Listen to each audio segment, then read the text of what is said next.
दोस्तों तो आज है डे 7। तो आज मैं सीखने वाला हूँ जो रैप में जो वर्ड्स होते हैं उसमें कुछ उर्दू के वर्ड भी होते हैं जो बहुत अच्छा रोल निभाते हैं। तो उर्दू मेरे को उतनी आती नहीं है, तो आज मैं उर्दू सीखने वाला हूँ अपने कुछ मुसलमान दोस्तों से। तो चलते हैं सीधा उनके पास। ये है मेरे भैया, ये बताएंगे मुझे उर्दू के कुछ ऐसे वर्ड जो मैं अपने रैप में यूज़ कर सकता हूँ। भैया बताओ आप।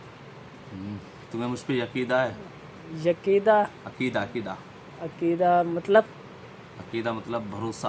भरोसा मतलब एक भरोसा वर्ड हो गया। हाँ, यानी कि विश्वास। जैसे कि आप, ये वर्ड तो है यकीदा, यकीदा, यकीन करना। अकीदा भी कहते हैं, यकीदा भी कहते हैं इसको। ये तो आप कुछ भी यूज़ कर सकते हैं, पर इसका मतलब होता है भरोसा, विश्वास करना। ठीक। और दूसरा और अकीदा? अकीदा, ठीक है। हाँ ठीक है। और तो तुम्हें मुझ पर अकीदा है कि मैं तुम्हें हाँ। शब्द बताऊंगा। दूसरा अपने कह देते हैं कि कशिश। कशिश? कशिश का मतलब होता है यानी कि तुम्हारा ये कि किसी भी चीज़ में, जैसे कि वो होता है ना आकर्षण, तुम्हें कोई चीज़ खींचती है अपनी तरफ। आकर्षण? हाँ, कि कहते हैं कि जैसे कोई गर्लफ्रेंड होती है तो उसमें बोलते हैं ना कि तुम में वो कशिश है। कशिश? कशिश यानी कि वो खींचती है, आकर्षण होता है ना, हाँ। वो उसे कहते हैं कशिश। ठीक है। और अपना एक वर्ड ले सकते हो तुम, जैसे कि साहिल।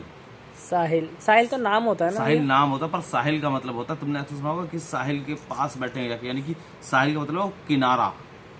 साहिल के पास बैठे तो किनारा? हाँ, नदी का किनारा हो गया। हाँ, तो साहिल। ठीक है। साहिल का मतलब होता है किनारे के पास बैठना, यानी कि किनारा होता है, तो वो चाहे समुद्र का किनारा हो, नदी के, किसी का भी साहिल वो कहा जाता है। ठीक। और अपने जैसे कि मान लो शम्स। शम्स? ये तो नया वर्ड लग रहा है। शम्स वर्ड कहते हैं, जैसे कि मान लो एक तरीके से उर्दू में आता है कि चमकती हुई चीज, जैसे कि सूरज।